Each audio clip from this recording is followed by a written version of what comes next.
네, 찬송가 254장 찬송을 드리면서 6월 30일 주일 오전 일부 예배를 시작하겠습니다.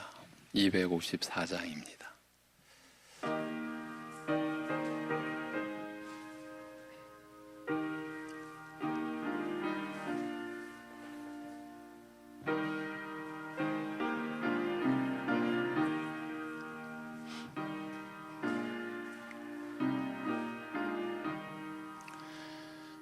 내 주의 보혈은 정하고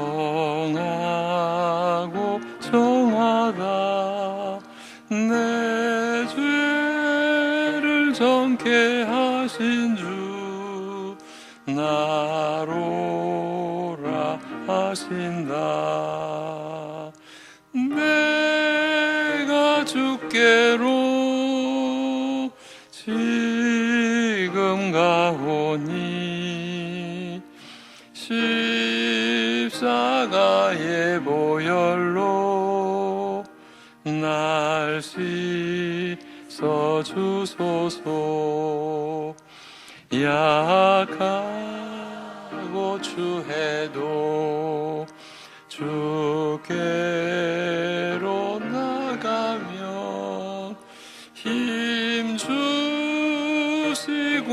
내 주함을 곧 씻어 주시네. 내가 주께로 지금 가오니 십자가의 보혈로 날 씻어 주소서. 날 오라 하심은 온전한 믿음과 또 사랑함과 평안함 다 주려 함이라. 내가 주께로 지금 가오니 십자가의 보혈로 날 씻어 주소서. 큰 죄인 복받아 살 길을 얻었네. 한없이 넓고 큰 은혜 베풀어 주신 것. 내가 주께로 지금 가오니 십자가의 보혈로 날 씻어 주소서. 그 피가 맘속에 큰 증거 됩니다. 내 기도 소리 들으사 다 허락하소서. 내가 주께로 지금 가오니 십자가의 보혈로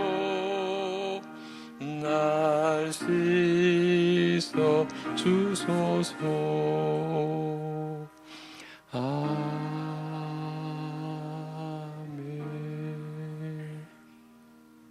사도신경으로 신앙 고백 드립니다.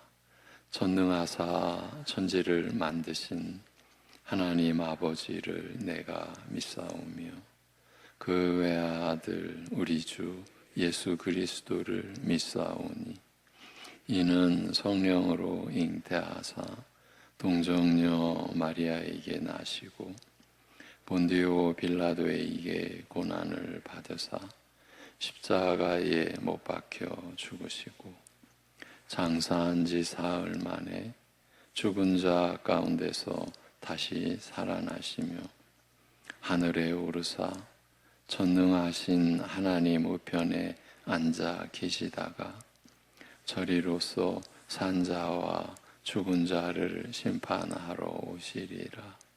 성령을 믿사오며 거룩한 공회와 성도가 서로 교통하는 것과 죄를 사하여 주시는 것과 몸이 다시 사는 것과 영원히 사는 것을 믿사옵나이다. 아멘.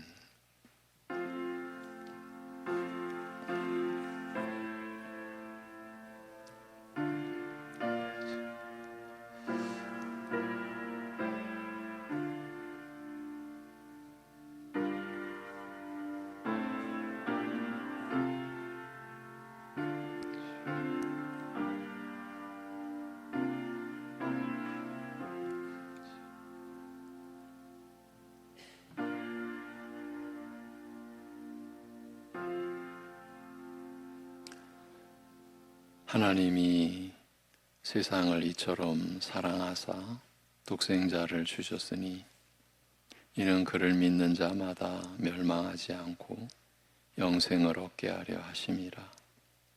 하나님이 그 아들을 세상에 보내신 것은 세상을 심판하려 하심이 아니요 그로 말미암아 세상이 구원을 받게 하려 하심이라. 아멘. 오직 아들 안에 생명을 두시고 우리로 하여금 아들을 믿고 의지하며 하나 되게 하신 아버지 하나님, 그 사랑의 하나님, 우리 아버지께 이 시간 우리 모여 찬송과 경배를 올려드리며 예배를 드리오니 친히 우리의 마음을 주장하여 주셔서 오직 우리 주 예수 그리스도만을 붙잡고 성령의 인도하심으로 예배 올릴 수 있게 하여 주시옵소서. 예수 그리스도의 이름으로 기도하옵나이다. 아멘. 이제 일어나셔서 34장 찬송 올립니다.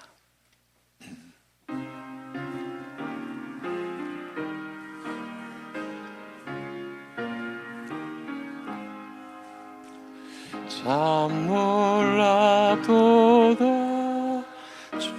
크신 이름 온 세상 중에 다 전파하라. 주 예수 이 세상 다스리시니 그 높으신 참 영화롭다. 주 능력으로 늘 보호하고 늘 우리 곁에 함께 계시며 그 보좌 앞에 큰 모여 구속하신 주를 찬양하리라. 저 보좌 위에 앉으신 주께 큰 소리 높여 영광 돌리세. 저 천군 천사들 그 보좌 앞에 다 머리 숙여서 경배 드리네. 주 하나님께 찬양하라. 영광과 권능 지혜와 존귀 저 천사와 함께 주께 돌리고 그 영원한 사랑 감사하세. 아멘.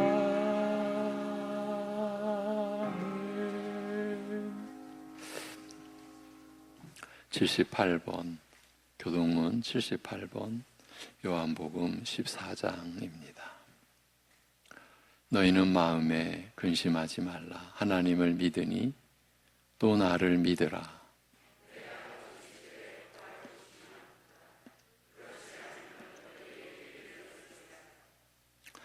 내가 너희를 위하여 거처를 예비하러 가노니 가서 너희를 위하여 거처를 예비하면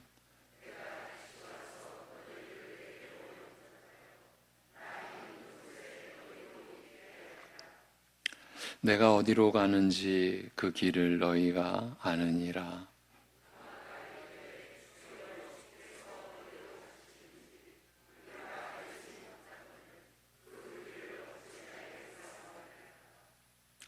예수께서 이르시되 내가 곧 길이요 진리요 생명이니 나로 말미암지 않고는 아버지께로 올 자가 없느니라. 아멘. 네.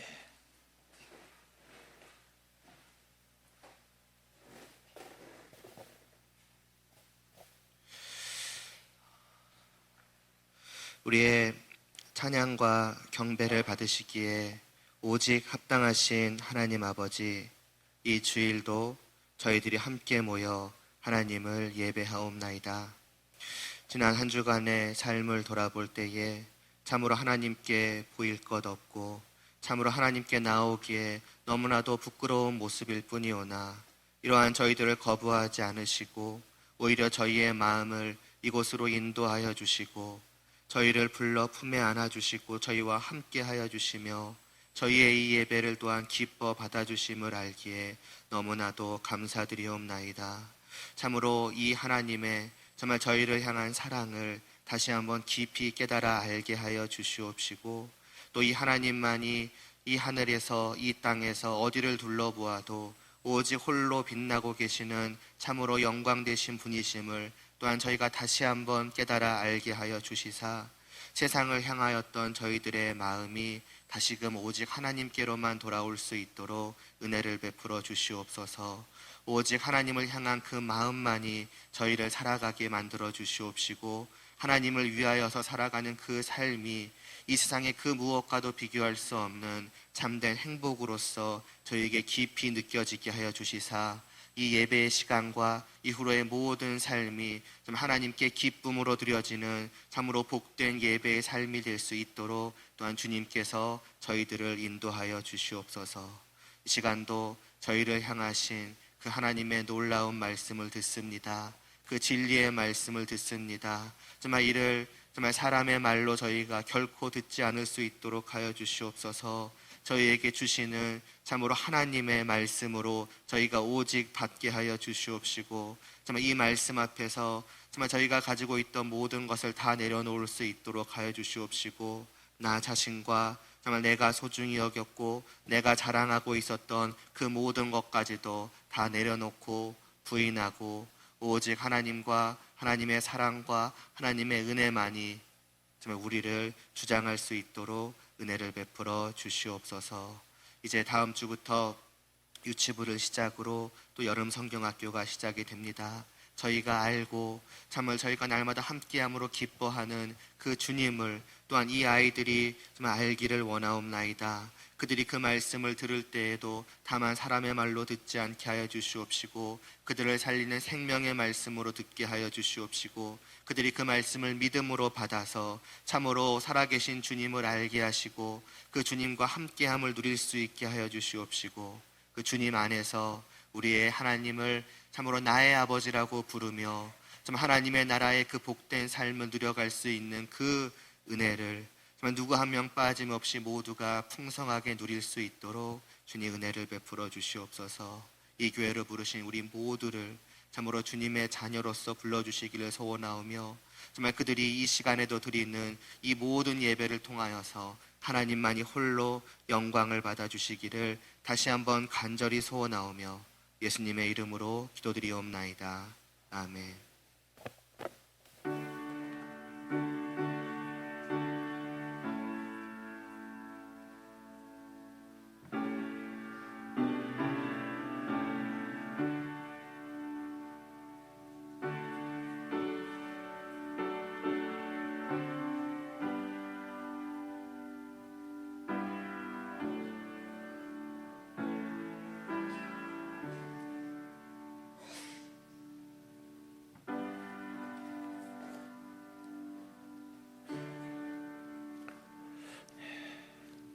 이어지는 찬송은 303장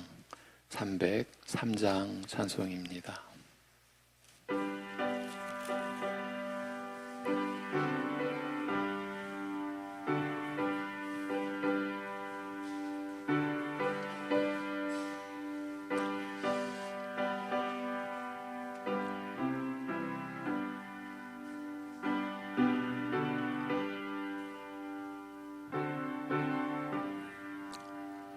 날 위하여 십자가에 중한 고통 받으사 대신 죽은 주 예수의 사랑하신 은혜여 보배로운 피를 흘려 영영 죽을 죄에서 구속함을 받은 우리 어찌 찬양 안 할까. 예수 안에 있는 우리 한량없이 즐겁고 주 성령의 위로함이 마음속에 차도다. 천국 음악 소리 같은 은혜로운 그 말씀 끊임없이 듣는 우리 어찌 찬양 안 할까. 이 세상의 모진 풍파 쉬지 않고 불어도 주님 안에 보호받는 우리 마음 편하다. 늘 깨어서 기도하고 저 천국을 바라며 주님만을 기다리니 어찌 찬양 안 할까.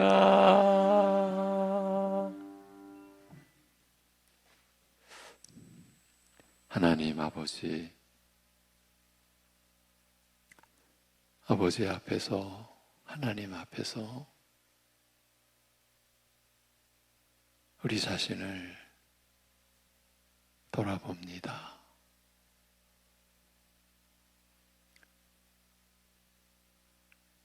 어린아이가 태어나서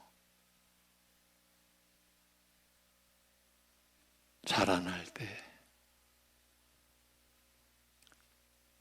전적인 부모의 사랑과 헌신과 도움으로 살며 자라나지만 훗날 부모의 은혜를 깨닫기 전에는 자기가 산 것 같이 여기는 그 모습이 바로 우리의 모습이 아닌가 우리를 돌아봅니다. 하나님 아버지, 전적인 하나님의 은혜라는 고백을 입술로는 하는데 우리의 마음과 생각이 그 고백에 미치지 못하는 우리의 믿음의 연약함을 긍휼히 여겨 주시옵소서. 단 한 번의 호흡도 그래서 우리의 몸에 피가 돌고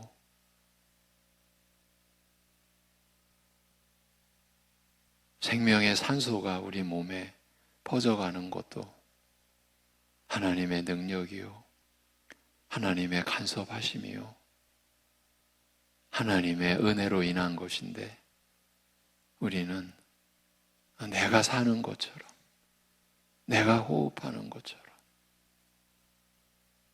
내가 심장을 뛰게 하는 것처럼, 내가 폐를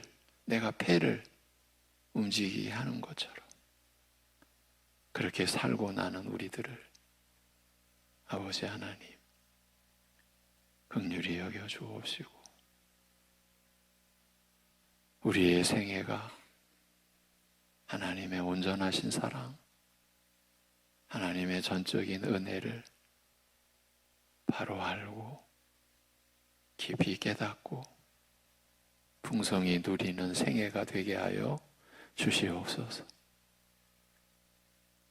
자기가 사는 줄 알기에 자기 마음대로 자기 멋대로 나아갔던 그 인생길에서 돌이킬 수 있게, 그래서 이제는 주님을 위하여 주님이 원하시는 것이라면, 주님이 함께 하시는 것이라면 우리의 모든 것을 목숨까지도 내어드릴 수 있는 그러한 믿음의 성숙함에 우리 모두가 이르를 수 있게 우리를 붙잡아 주시고 우리를 주장하여 주시옵소서.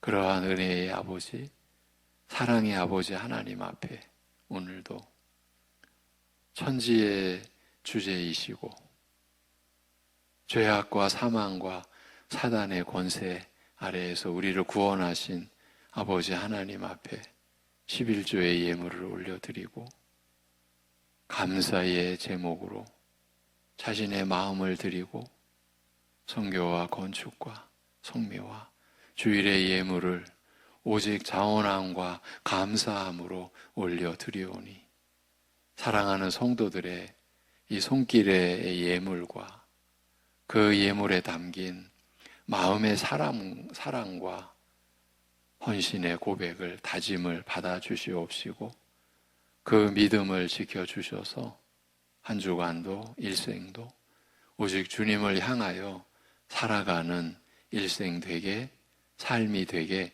인도하여 주시옵소서. 아버지 하나님, 믿음으로 우리가 성도의 삶을 살아가는 것이오니 우리의 삶이 하나님 앞에 삶의 예배가 되게 하여 주옵시고 그래서 하나님께서 허락하신 주일에 우리가 다 함께 모여 하나님의 성호를 찬송하며 말씀 받으며 기도드리며 또 찬송 올려드리며 기쁘게 감격하여 예배드리는 삶을 더 풍성히 더 깊이 누려가는 생애가 되게 하여 주시옵소서.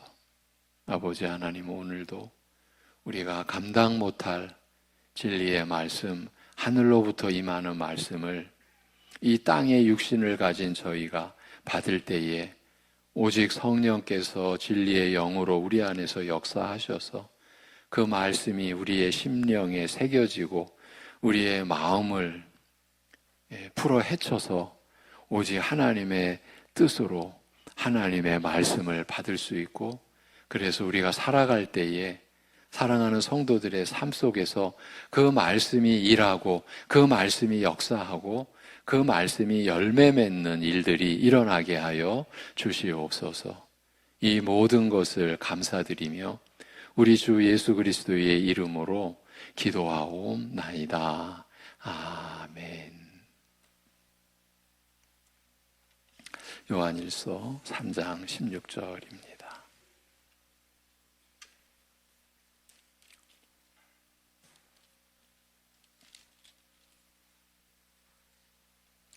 요한일서 3장 16절.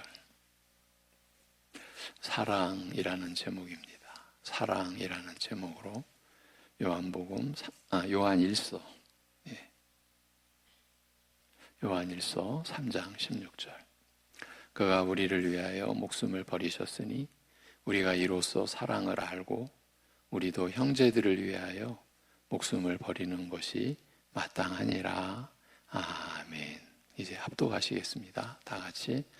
그가 우리를 위하여 목숨을 버리셨으니 우리가 이로써 사랑을 알고 우리도 형제들을 위하여 목숨을 버리는 것이 마땅하니라. 아멘.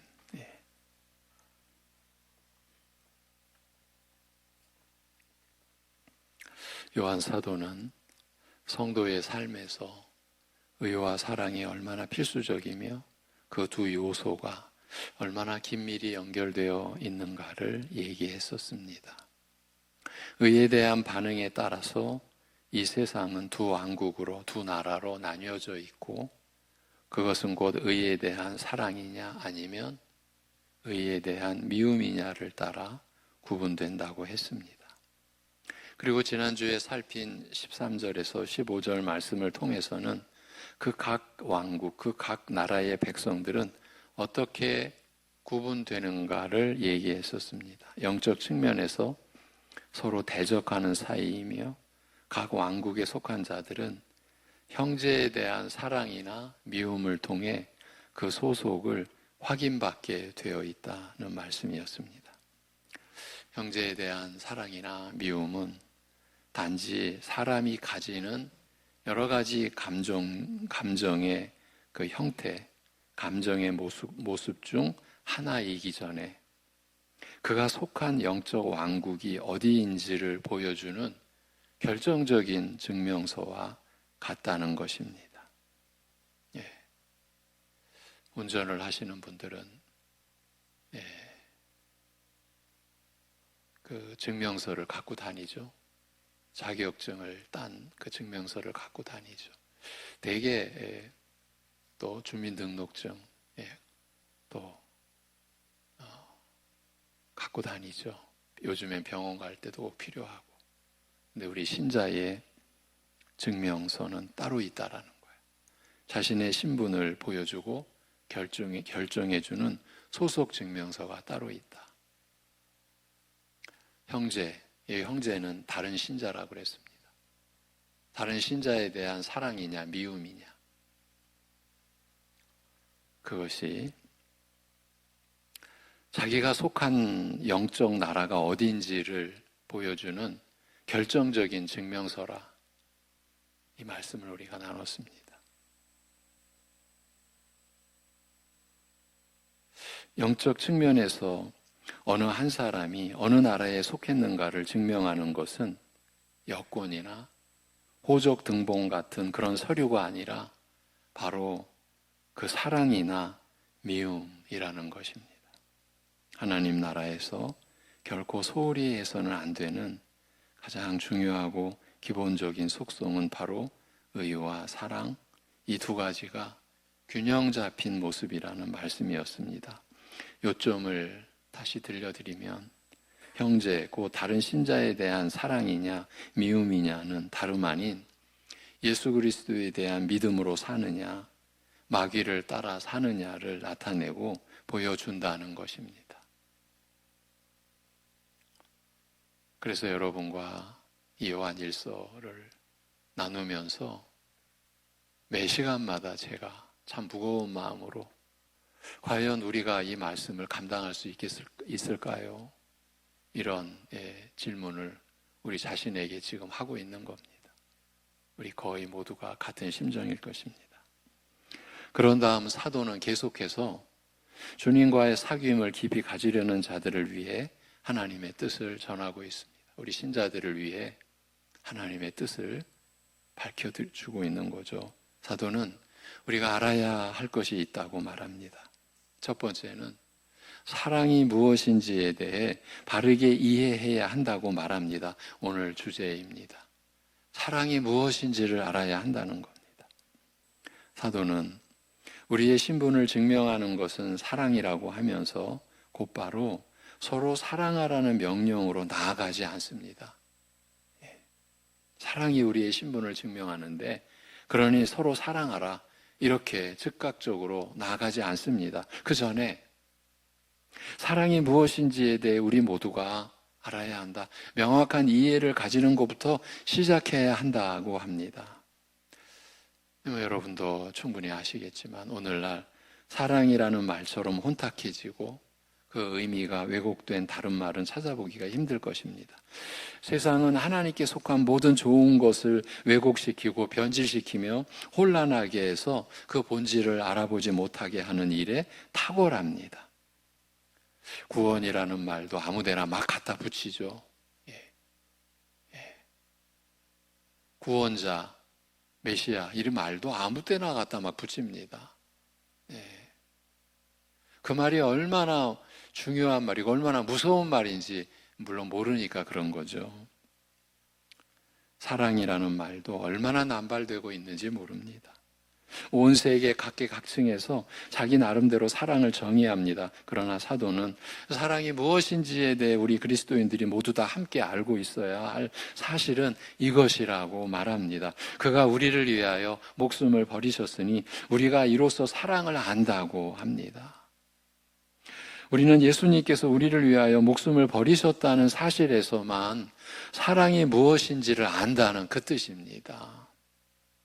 참된 사랑의 의미는 오직 그 사실에서만 확인된다는 것입니다. 사람들이 갖가지 말로 사랑을 정의하고 있으나 참된 사랑, 우리가 아가페의 사랑이라고 하는 것은 많이 들어보셨죠? 하나님의 사랑이죠. 참된 사랑, 아가페의 사랑은 주님께서 우리를 위하여 목숨을 버리신 사실에서만 하나님의 아들이 우리를 위하여 사람으로 나셔서 목숨을 버리신 그 사실에서만 그 진정한 의미를 찾을 수 있다는 것입니다. 이 말은 단순히 우리 대신 죽었다는 것만 의미하는 것이 아닙니다.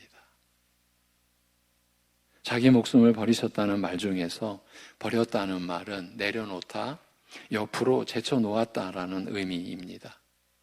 거기에는 두 가지 정도의 의미가 있습니다. 첫 번째로 자기 목숨을 버리셨다, 제쳐두셨다라는 말은 우리를 불쌍히 여기셔서 자기 영광과 지위와 권리를 포기하셨다라는 것입니다. 사람들은 절대 이건 못 포기하죠. 어쩌면 생명보다 더 귀하게 여기죠. 참 사람이 어떤 존재인지를 모르니까 그러기도 하죠. 사도 바울은 그 점을 이렇게 말하고 있습니다. 빌립보 교회에 보낸 서신에서 그는 근본 하나님의 본체시나 하나님과 동등됨을 취할 것으로 여기지 아니하시고 오히려 자기를 비워 종의 형체를 가지사 사람들과 같이 되셨고 이렇게 말씀합니다. 주님은 그러한 것에 그러니까 자기 영광과 지위와 권리에 연연하지 않으셨습니다.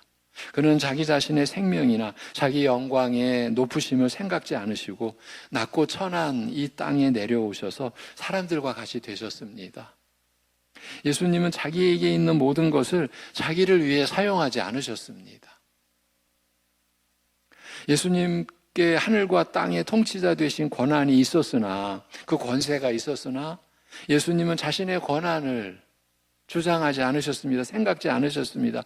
주님께서는 하나님과 동등됨을 취하려는 것에만 급급해하지 않으셨다라는 것입니다. 내 지위, 내 권리. 그래서 내가 붙들고 가야 될 내 영광, 그런 것에 급급해하지 않으셨다라는 것입니다. 자신의 모든 권리나 지위 또는 영광에 대해서 생각할 겨를조차 없었다는 것입니다. 왜 그렇습니까? 왜 그러셔야 했습니까? 주님은 우리만을 생각하셨으며 우리의 이익에만, 우리의 유익에만 관심이 있었기 때문입니다. 성경 전체의 증언이 바로 이것 아닙니까?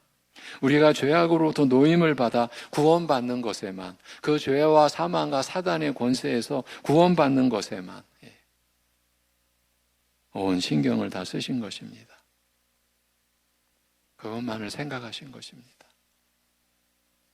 우리 때문에 예수님은 자신에게 속한 모든 영광을 뒤로 제쳐놓을 수 있으셨던 것입니다. 그래서 자기를 버리신 것이, 자기 목숨을 내려놓으신 거예요. 제쳐두신 거예요. 그런 의미가 있는 거예요. 그래서 두 번째로 자연스럽게 이어집니다. 두 번째로 자기 목숨을 버리셨다, 제쳐두셨다라는 말은 자기 목숨이 존중받지 못하는데도 불구하고 우리를 먼저 생각하셨다는 것입니다.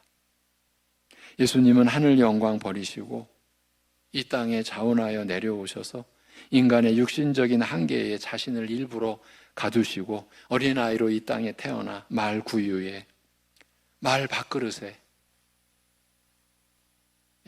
자신을 누이셨습니다.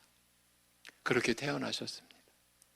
몫으로 일을 해야 할 때도, 또 하찮은 죄인들에게 뺨 맞고 침뱉음 당하며 채찍질 당하실 때도 모든 것을 참아내셨습니다. 자신의 생명이 존중받지 못하는데도 불구하고 그 생명이 존중받는 것을 제쳐놓으셨기 때문에 그는 그 모든 것을 참아내셨습니다. 더 나아가 사람들에게 올바르게 이해되지 못하고 그들의 분노를 받아 십자가에 못 박혀 죽으실 때도 모든 것들을 참아내셨습니다. 사람의 모양으로 나타나사 자기를 낮추시고 죽기까지 복종하셨으니 그 십자가의 죽으심이라는 그 말씀 그대로입니다. 여러분, 십자가에 못 박혀 물과 피를 다 쏟으실 때 구원자라며 내가 메시아라며 그러면 너를 구원하고 십자가에서 내려와 보라고 주님을 향한 최대의 조롱 아니었겠습니까? 그런 것을 다 참아내셨어요. 그는 자신을 계속해서 낮추시면서 십자가에 죽기까지 낮추셨던 것입니다. 우리가 자신을 낮추는 거에 대해서 우리는 많이 억울해하죠. 내가 지금 부당한 일을 하고 있는 것 아닌가? 그런 생각까지도 갖죠. 그런데 우리를 위하여 자기의 모든 것을 제쳐두셨던 주님은 낮추시면서 십자가에 죽기까지 낮추셨습니다. 그 현장은 침뱉음의 현장이요, 뺨 맞으시는 현장이요, 창에 찔리시는 현장이요.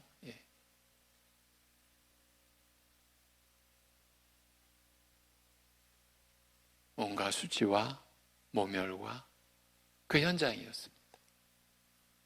그 모든 것을 참으셨습니다. 그는 자신에 대해 생각하지 않으셨으며 자신의 권리나 소유에 대해서도 생각지 않으셨습니다. 우리의 필요 외에 다른 어느 것도 생각지 않으셨습니다. 우리의 소망 없음과 절망스러운 상태를 하감하시고, 내려다보신다는 뜻이죠. 그렇게 내려다보시고 우리를 위하여 자신의 생명까지 버리셨습니다. 예수님은 자신의 생명을 우선적으로 생각하지 않았고 십자가에 달리시기까지 우리를 먼저 생각하셨다는 것입니다. 이처럼 자기 목숨을 제쳐놓으셨다는 말은 자기 가진 영광과 지위와 권한을 포기하신 것과 동시에 자기 생명까지 내어놓으셨다는 것입니다. 무엇 때문에 그러셨습니까? 무엇 때문에 그리하셔야 했습니까? 우리의 불행한 처지를 불쌍히 여기셨기 때문입니다. 예수님은 우리가 죄로 말미암아 죽음에 고통당하는 것을 보셨습니다. 그대로 놔두면 인류 중 어느 누구도 영광의 구원을 받지 못하고 영원한 형벌 속에서 울부짖으며 고통당하는 죽음에 빠질 것을 아셨습니다. 하늘에서 우리를 내려다보시며 우리들의 비참한 모습과 곤란에 빠진 것과 죄 때문에 생긴 갖가지 문제로 고통당하는 것과 여전히 하나님의 진노 아래 놓여져 신음하는 상태를 보시면서 불쌍히 여기셨습니다. 그렇게 우리를 불쌍히 여기셨기 때문에 자기 목숨까지 제쳐 놓으실 수 있으셨던 것입니다. 그런 우리를 불쌍히 여기셔서 우리를 위해 자기 목숨을 제쳐 놓으신 것입니다. 이처럼 죄로 말미암아 모든 고통에 빠진 우리를 위해 예수님께서 자기 영광과 지위와 권한 그리고 자기 목숨을 생각지 않으셨다, 그것들을 제쳐 놓으셨다는 이 점에서만 우리는 사랑을 알 수 있다는 것입니다. 이것이 성경이 말하는 사랑입니다. 사랑의 본질입니다. 그 예수 그리스도를 제외하고서는 사랑의 의미에 대해, 사랑이 무엇인지에 대해 결코 알 수 없습니다. 그것이 사랑의 모델이고 모범입니다. 사랑은 이와 같이 자기 목숨을 제쳐놓으신 예수 그리스도를 떠나서는 아무것도 알 수 없습니다. 아가페의 사랑이라 할 때 우리 모두는 오직 이와 같으신 예수님을 통해서만 사랑을, 진정한 사랑을 배울 수 있습니다. 그래서 우리가 예수님을 따를 때에야만 우리 안에서 사랑이 역사할 수 있는 것입니다. 여러분 안에서 사랑이 역사하고 사랑의 열매가 맺게 되는 것입니다. 사도 요한은 우선 그 점에 대해 우리가 명백히 하기를 바라고 있는 겁니다. 교회는 이 사랑을 품은 곳이다. 그래서 세상과 구별되는 거룩한 곳이다. 다른 사랑이 아니라 그 사랑이라는 것입니다. 두 번째로 사도 요한이 오늘 본문에서 우리에게 알려주고자 하는 것은, 그러면 주님께서 그렇게 하신 목적이 무엇이냐 하는 점입니다. 왜 주님께서 그렇게 하셔야만 했을까? 그렇게 하신 목적이 어디에 있는가 하는 점을 오늘 본문이 또 우리에게 말씀하고 있습니다. 무엇 때문에 주님께서 그처럼 자기 목숨을 제쳐 놓으시는 사랑을 몸소 보여주셨는가? 그 점에 대해 우리에게 명확하게 대답합니다. 우리도 형제들을 위하여 목숨을 버리는 것이 마땅하다. 우리가 그 사랑을 담게 하기 위해 주님께서 그런 사랑을 보이셨다 하는 것입니다. 주님께서 자기 목숨을 버리신 것에 대해 우리는 반쪽짜리 신앙만으로 만족해서는 안 되겠다는 것입니다. 이것이 사도 요한의 중심입니다. 우리는 그리스도의 죽으심을 대개 우리 죄를 용서함 받기 위해서만 있었던 일로 생각하고 그칩니다. 물론 그것은 100번 옳은 말입니다. 주님의 죽으심을 통해, 주님께서 자기 목숨을 버리신 것을 통해 우리가 죄사함의 은혜를 받는 것은 조금도 틀린 말이 아닙니다. 우리가 누군가에게 복음을 전할 때 그 복음은 다른 게 아니죠. 우리 같은 죄인들을 위해 죽으신 분이 계십니다. 그분이 하나님의 아들이신 예수님이십니다. 우리가 이거 전하는 거잖아요. 네. 우리 같은 죄인들을 위해, 네. 우리가 왜 죄인이냐고요? 아니, 하나님이 우리의 창조주의 우리 아버지신데 우리 하나님 외면하고 하나님 모르고 살은 우리의 생애가 죄덩어리 아닙니까? 우리가 그렇게 복음 전하지 않습니까? 귀하가, 우리가 복음 전하는 상대에게 귀하가 만약에 육신의 부모님을 딱 외면하고 지구 반대편에 가서 휘황찬란하게 산다라고 가정을 해봅시다. 지구 반대편 그 땅에서 존경받고 사람들에게 칭송받고, 그런데 스스로 대답을 해보십시오. 부모님을 버리고 지구 반대편에 가서 그렇게 멋지게 사는 당신의 생애가 삶입니까? 사람입니까? 벼락이 떨어져 죽어도 마땅한, 땅이 갈라져 삼켜버려도 마땅한, 하나님 앞에서 우리 그런 죄인 아닙니까? 무엇으로 우리가 용서받을 수 있겠습니까? 그랬을 때 우리가 용서받은 것은 그 하나님의 아들이 사람으로 오셔서 우리의 죄값으로 죽어주셨기 때문에 우리가 용서받고 구원받고 새 사람 되고 하나님의 자녀가 되는 자리에까지 나아가는 게 지금 귀하에게 전하는 복음입니다. 우리가 이렇게 전하지 않습니까? 나 같은 것을 위해 죽으신 분이 계십니다. 그분이 하나님의 아들이십니다. 그분의 이름이 예수님입니다. 우리가 이렇게 복음 전하지 않습니까? 그렇습니다. 그리스도의 죽으심을 통해 우리가 죄사함의 은혜를 받는 것은 조금 더 틀린 말이 아닙니다. 오히려 그것을 10,000번이라도 강조해서 되새기고 그 안에서 우리가 거해야 합니다. 그런데 사도는 주님의 죽으신 일을 죄사함이라는 은혜 안에서만 되새기는 것은 균형 잡히지 않은 신앙이라 앞에서 반쪽짜리 신앙이라고 말씀을 드렸죠. 그렇게 말하고 있는 겁니다. 우리는 그와 같으신 주님의 사랑을 본받아야 하는 의무가 있다고 말합니다. 이 마땅하니라는 말씀은 빚졌다, 의무가 있다, 채무를 졌다, 당연히 해야 할 일이다라는 뜻입니다. 사랑은 우리가 해도 되고 안 해도 되는 그런 일이 아니라 돈꾼 사람이 빚을 갚아야 하는 것처럼 당연한 일이라는 말입니다. 예수님의 비유 중 1만 달란트 탕감받은 자의 비유가 바로 그 점을 암시하고 있습니다. 그는 오늘날 액수로 따지면 아무리 작게 잡아도 수천억 원이나 되는 빚을 탕감받은 자입니다. 왕이 그가 갚을 수 없을 만큼 무거운 빚을 탕감시켜 준 것은 그는 이제 남을 위해 그것을 사용해야 할 책임이 있다는 것입니다. 탕감받은 것은 그만큼 은행에 남을 위해 사용하도록 왕이 이 사람 계좌에 수천억 원의 돈을 이체시켜 준 것과 같습니다. 이제 이 사람은 자기가 탕감받은 만큼 다른 사람이 아무 조건 없이 돈을 필요로 할 때 자기가 받은 계좌에서 빼서 주는 것입니다. 사랑은 그런 것입니다.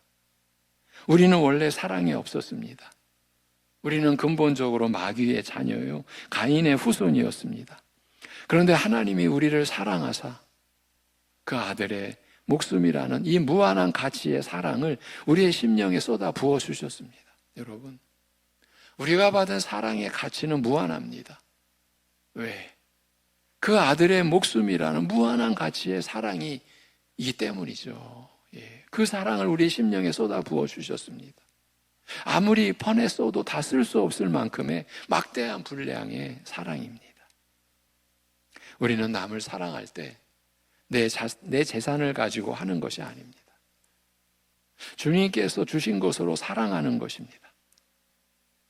제가 지난주인가 어느 설교에서인지는 기억이 안 나는데 제가 이런 진술을 했습니다.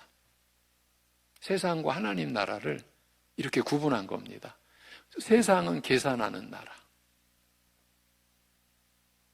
모든 것을 계산합니다.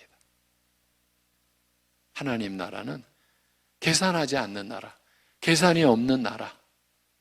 우선 우리가 은혜로 구원받았지 않습니까? 그 은혜라는 말이 값 없이라는 뜻 아닙니까? 값이 없어요.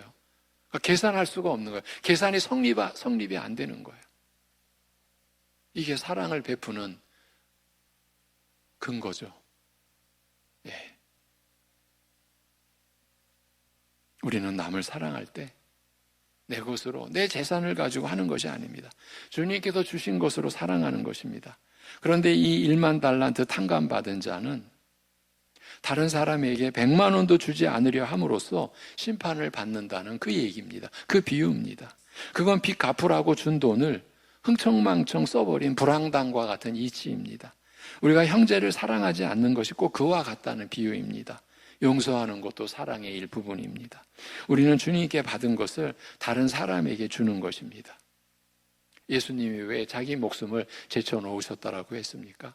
우리를 불쌍히 여겨주셨기 때문에, 우리를 긍휼히 여겨주셨기 때문에. 그래서 우리는 남들을 긍휼히 여기는 겁니다. 왜? 내 긍휼이 아닙니다. 내 안에 주님의 사랑과 함께 주님의 긍휼이 충만하기 때문입니다. 이거를 나누는 겁니다. 이것을 사랑이라 하는 것입니다. 그런데 이 형제 사랑에 대해 어려움을 느끼는 분들이 많이 있습니다. 이런 말씀에 비추어 보면 나는 그리스도인이 아니라고 느낀다. 그렇게 느낀다는 말입니다.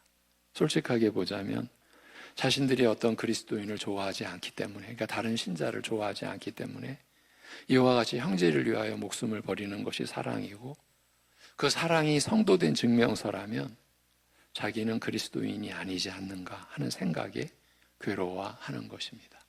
바로 우리의 모습입니다. 모습일 수 있습니다. 이전 시대에도 그런 생각 때문에 고민하는 교인들이 많았던 모양입니다. 로이드 존스 목사님은 그런 문제에 대해 깊이 고민하는 자들을 위해 이런 교훈을 베풀고 있습니다. 로이드 존스 목사님은 영국의 목사님이셨습니다. 1899년 출생하셔서 1981년 하나님의 부르심을 받으셨습니다. 영국 교회만이 아니라 전 세계적인 설교자로서 하나님의 은혜와 사랑을 증거했던, 본래는 의사였는데 육신의 치료에 훈련을 받았던 그분이 영혼의 치료를 향한 하나님의 소명을 받고 이제 목사가 되셨던 그분이 이런 교훈을 베풀고 있습니다. 그는 연륜 있는 목회자답게 성도들에게 실제적인 조언을 줍니다.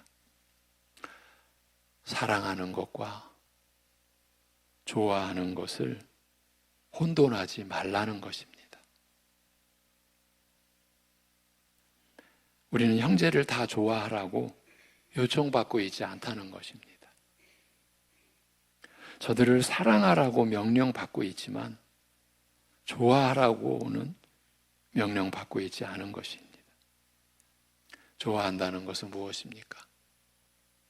사람을 좋아한다는 것은 무엇입니까? 그건 자연스럽게 나타나는 육신의 본능과 같은 것이에요. 육신의 본능입니다.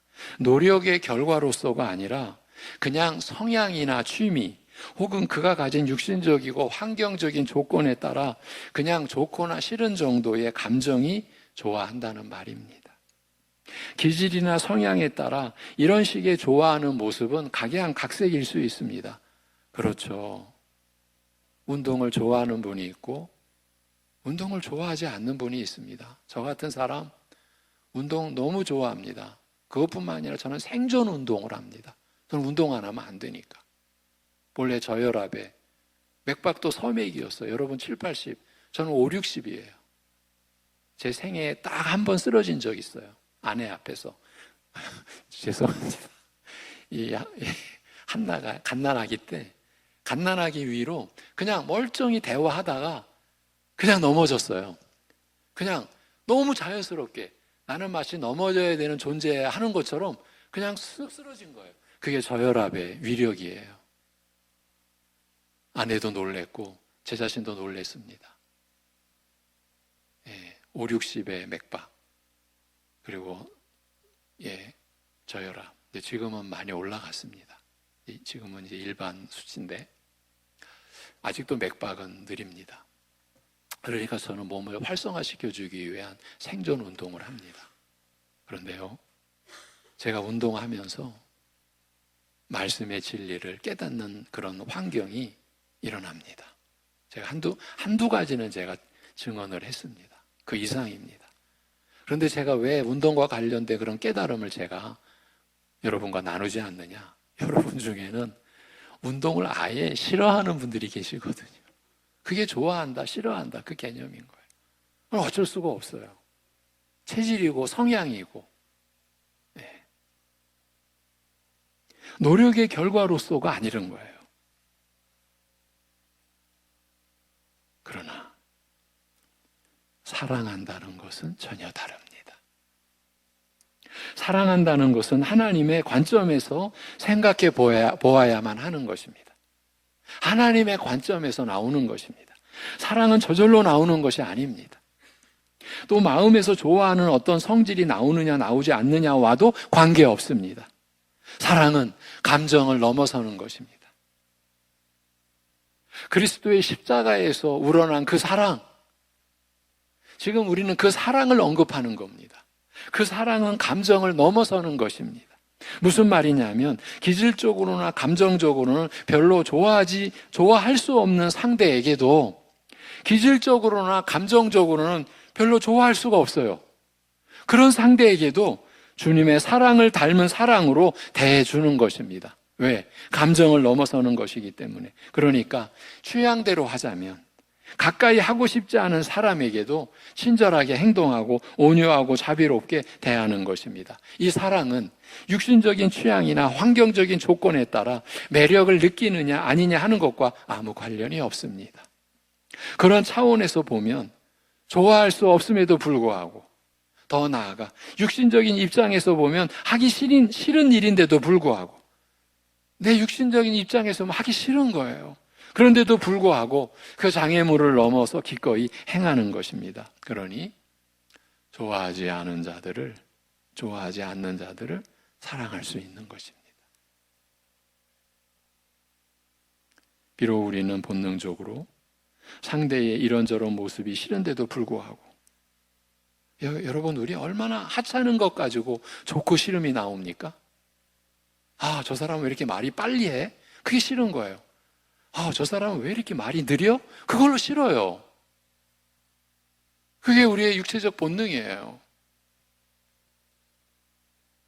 그런데도 불구하고, 그렇게 본능적으로 상대의 이런저런 모습이 싫은데도 불구하고 그에게 친절하게 대해줄 수 있는 것입니다. 성경은 형제를 좋아하라고 요구하지 않습니다. 물론 모든 사람이 다 마음에 들면 사랑하는 것도 훨씬 편하겠지요. 그러나 죄로 부패하고 오염된 이 세상과 이 세상 속에서의 인간은 그럴 수가 없습니다. 육신적 조건으로 따지자면 반드시 교인들 중에서도 기질에 따라, 취향에 따라 좋은 사람, 편한 사람, 싫은 사람, 가까이 하고 싶지 않은 사람이 있을 수밖에 없습니다. 자연적이고 육신적인 매력이 하나도 없는 사람이 있을 수 있다라는 것이에요. 저절로 그를 좋아하게 할 만한 요소가 없는 사람이 있는 것입니다. 그러니까 우리는 또 저절로 좋아지는데 그걸 또 사랑이라고 착각할 수 있다라는 거죠. 그게 아니라는 거예요. 저절로 그를 좋아하게 할 만한 요소가 없는 사람이 있는 것입니다. 하지만 그럼에도 불구하고 그들을 사랑하라는 말씀이 의미하는 것은 마치 그들을 좋아하는 것과 똑같이 저들을 대하라는 것입니다. 마치 우리 갓난 아기들 기저귀 갈아주는 것과 같지 않을까 싶습니다.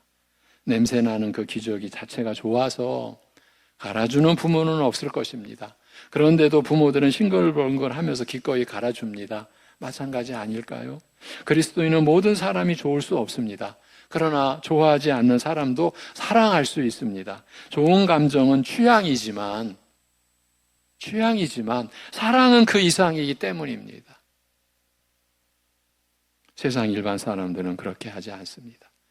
그들은 자신들이 좋아하지 않는 것에 대해 그대로 표현해버리며 그 이상의 어떠한 노력도 기울이지 않습니다. 물론 일반 사람들 중에도 좀 특별한 사람들이 없는 것은 아니라는 것, 저나 여러분이나 다 경험한 대로 있지요. 그런 사람도 어느 정도는 있습니다. 하지만 우리가 명령받고 있는 것은 그 사랑입니다. 사람들이 말하는 세상의 것이 아니라 그 사랑, 예수님의 사랑. 우리가 명령받고 있는 것은 그 사랑인 거예요. 사랑은 좋아하는 감정이 없어도 주님의 사랑을 닮은 그 사랑을 상대에게 베풀어 주려는 행동을 의미하는 거예요. 그러니까 의지적인 그 사랑에 면모가 있는 거예요. 네. 제가 교회 안에서 결혼하는 우리 자녀들에게 제가 결혼 집례자로서 결혼 전에 만나서 말씀을 전할 때 이 얘기를 합니다. 우리의 사랑은 감정이 아니다. 이제 두 사람이 시작한다. 둘이 하나가 되는 삶을 시작한다. 이 전까지의 모든 것과 다르다. 우리가 오래 사귀었으니까 꿈 깨라. 전 그렇게 가르칩니다. 그렇게 전합니다. 우리 오래 교제했으니까 이제 둘이 같이 살면은 다른 짧게 교제한 사람들보다 좀 쉽겠지. 저는 그들의 환상을 깨트리려고 제 나름대로 노력합니다. 꿈 깨라.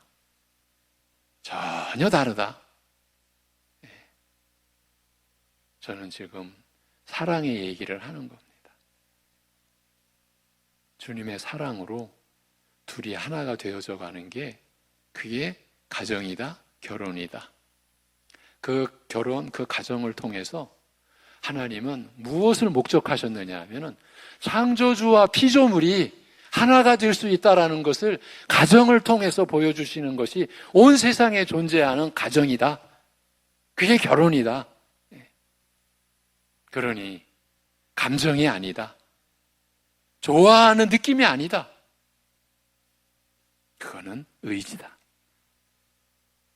선택에 책임을 지는 의지의 노력이고, 그래서 우리는 주님을 닮아가려고 하는 그 노력 속에 아내는 남편을 순종하고 남편은 그리스도께서 우리에게 자기 몸을 주신 것처럼 아내를 위해 자기 몸을 주는 사랑으로 살아야 한다.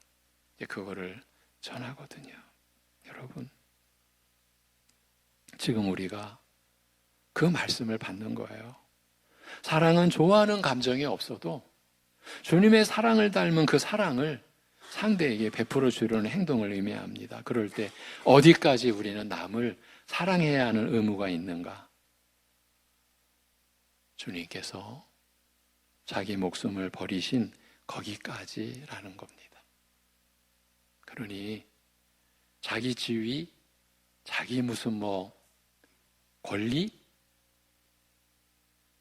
자기의 무슨 영광, 자기 자리, 그런 거는 그 목숨 안에 다 포함되는 것 아닙니까? 그런데 우리는 어쩌면요, 자존심 하나도 못 버리고 사랑을 욕되게 할 때가 많죠. 여러분, 주님께서 자기 목숨을 버리신 거기까지라는 거예요. 그것을 알리기 위해 주님께서 먼저 자기 목숨을 버리시는 사랑을 우리에게 베푸셨다는 말이에요. 우리가 속한 이 하나님 나라의 주와 임금이신 예수 그리스도께서 먼저 그와 같은 사랑을 보이신 것은 그 백성된 우리에게 닮게 하기 위함이었다는 것이에요. 무슨 말이에요? 우리에게 이러한 사람이 되시기를 원하시는 거예요. 우리의 무슨 업적이나 무슨 우리의 행적이 아니라 주님의 사랑을 닮은 그러한 사랑을 베푸는 그 사람. 우리가 하나님의 자녀로 우리가 되는 권세까지 받은 우리에게 하나님은 이러한 목적을 두셨다라는 거예요. 백성된 우리에게 닮게 하기 위함이었다. 우리의 왕이신 주님은 자신이 먼저 보이신 것, 행하신 것을 닮으라고 하시는 것이에요. 이제 말씀을 맺어가겠습니다. 이런 말씀에 대해 누구도 자신 있게 나설 수 없을 것입니다. 이 말씀을 잘 지키고 있다고 말하기가 쑥스러워 얼른 다음 구절로 지나가기를 어쩌면 바랄지 모릅니다. 실제로 이런 말씀이 성도들에게 되게 인기가 없는 이유가 그것입니다. 이게 너무 뻔하고 또 깊이 알면 부담스럽다는 것입니다. 그러나 이 말씀은 우리에게 지금 당장 주님과 같은 수준을 요구하는 것도 아니고 그렇게 하지 못한다고 정죄하려는 목적으로 기록된 것도 아닙니다. 더 깊은 신앙, 본질을 이루며 계속 성장해 나가는 신앙을 이루기 위함입니다. 그것을 위해 사도는 우리에게 사랑의 본질이 무엇인지, 그런 사랑을 보이신 목적이 무엇인지를 분명히 밝히고 있는 것입니다. 이제 우리는 주님께서 우리를 위하여 목숨을 제쳐 놓으셨다는 사실에서 사랑의 본질을 배우고 알고 또 우리를 향하신 하나님의 목적을 이제 우리는 압니다. 알아가야 합니다. 우리를 자기의 사랑의 나라로 불러들이신 왕이신 예수 그리스도께서는 그 백성된, 그리고 하나님 아버지의 자녀되기까지 한 우리가 왕이 먼저 보이신 그 사랑을 본받아 사랑을 행하는 그것으로 자기 백성된 증거를 삼기를 바라시는 거예요. 단순하게 말해서 내가 교회에 속해 있다, 내가 주일날 교회 나간다는 것으로 하나님의 백성, 하나님의 자녀된 그 증거를 삼으라는 게 아니라 주님의 사랑을 닮아가려는 그 과정으로, 닮아가고자 하는 그 의지로, 노력으로, 그래서 변화되어져 가는, 눈에 보이지 않는 변화지만 10년이 지나고 20년이 지나고 30년이 지나고 50년이 지나면은 자기를 바라보는 자녀들이, 가족들이, 교인들이, 또 자신도 어렴풋이나마 나에게 이러한 변화된 모습이 있구나, 그것으로 백성된 증거를 삼기 바라시는 거예요. 주께서 보이신 사랑의 높이까지 이를 것을 목표로 해야 한다라고 합니다. 그것이 너무 높은 산과 같아 우리는 지레 좌절하고 포기하려 하는데 그렇지 않다고 합니다. 한 발 한 발, 하루하루 더 사랑의 산을 올라오라고 하십니다. 그걸 어떻게 실제로 행할 수 있는가 하는 것에 대해서는 이후의 말씀에서 보여줄 것입니다. 오늘 말씀은 우리에게 이처럼 사랑이 무엇인지, 주님께서 그 사랑을 보여주신 목적이 무엇인지에 대해 분명히 알고 넘어갈 것을 요구하고 있습니다. 주님과의 사귐을 깊이 가지려는 자들에게 있어서 사랑을 이처럼 이해하고 순종하는 것처럼 중요한 신앙의 목표는 없다라는 것이에요. 그렇게 행하기 위해 미리 알아야 한다. 사랑이 무엇인지, 왜 예수님은 그 사랑을 우리에게 주셨고 왜 그 사랑을 보여주셨는지, 사랑을 알고 사랑의 목적을 알아야 한다. 이것을 강조하는 게 요한일서 3장 16절. 요한일서 3장 16절이에요. 이 사도 요한이 기록한 요한복음 3장 16절은 하나님이 세상을 이처럼 사랑하사 독생자를 주셨으니, 그 구절이죠. 사실 같은 구절인 거예요. 독생자를 주신 그 하나님의 사랑, 그 아버지의 뜻을 받들어 자기 목숨을 내려놓으신, 제쳐놓으신 우리 주님의 사랑, 거기가 사랑이다. 사랑의 자리는 거기다. 우리가 거기까지 이르러 가야 된다. 그래서 우리에게 육신의 생애를 주시는 것이다. 그러니 우리 신자의 하루하루는 하루하루 살아야 할 이유가 있는 거죠. 살아야 할 목적이 있는 거예요. 방향이 있는 거예요. 그 사랑을 또 실천하고, 그 사랑을 훈련하고, 그 사랑을 베풀고, 그 사랑에서 나오는 그 열매를 맛보고, 그 감정을 맛보고, 그 사랑의 의지가 이루어내는 결과를 보고 하나님께는 기쁨과 영광이고 우리에게도 한없는 감동이 되는 것. 여러분, 값없이 베푸는 사랑.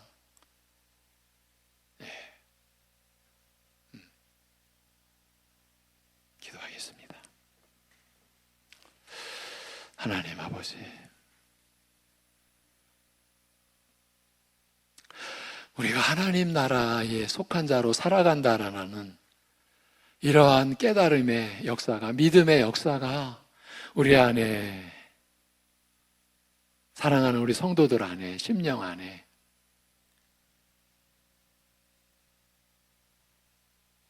일어날 수 있도록 자신의 삶 속에서 내가 하나님 나라에 속해 있구나,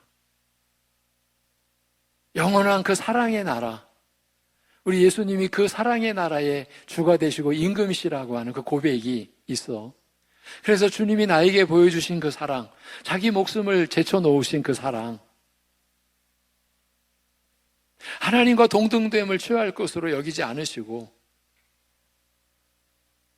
온갖 것을 다 참으시고 낮추신 그 사랑, 그래서 우리가 또 배워야 되고 나타내줘야 될 그 사랑을 우리가 하면서 살아가는, 우리가 하나님 나라의 백성됨을 사랑하는 우리 성도들 스스로 고백할 수 있는, 지금 고백해 왔다면 그 고백의 의미가 얼마나 놀라운 것인지 날마다 더 새롭게 깨닫고 그것이 하나님께는 기쁨이고 함께 살아가는 사람들에게는 복음의 진동이 되고 복음의 충격을 주고 복음의 빛을 비춰주고 생명을 비춰주는 생명의 빛으로 우리 사랑하는 성도들 살아가는 하루하루 되게 인도하여 주시옵소서. 아버지 하나님, 이 한 주간도 우리 성도들 살아갈 때에 이렇게 하나님의 은혜 안에서 그리스도의 이 사랑을 우리가 실천하고 연습하고 훈련하고 실패하면 또 일어나서 그 사랑을 베푸는, 그렇게 우리가 살아야 할 목적과 이유를 가지고 하루하루 우리가 살아갈 수 있게 우리를 붙들어 주옵소서. 그러기에 온갖 환경과 어려움과 힘든 상황 속에 있어도 하나님만을 의지하는 믿음의 역사가 낙심과 좌절을 이기게 하고 절망과 두려움을 감당하게 하고 이겨서 주님께 소망을 두고, 그래서 그 어려운 일을 헤쳐갈 수 있는 한 주간 하루하루 되게 역사하여 주시옵소서. 아버지 하나님, 우리 교회가 이 사랑의 교회로, 사랑하는 성도들의 가정이 바로 그 사랑의 가정으로 날마다 변모가 일어나고 변화가 일어나는 역사가 있게 하여 주시옵소서. 우리 주 예수 그리스도의 이름으로 기도하옵나이다. 아멘.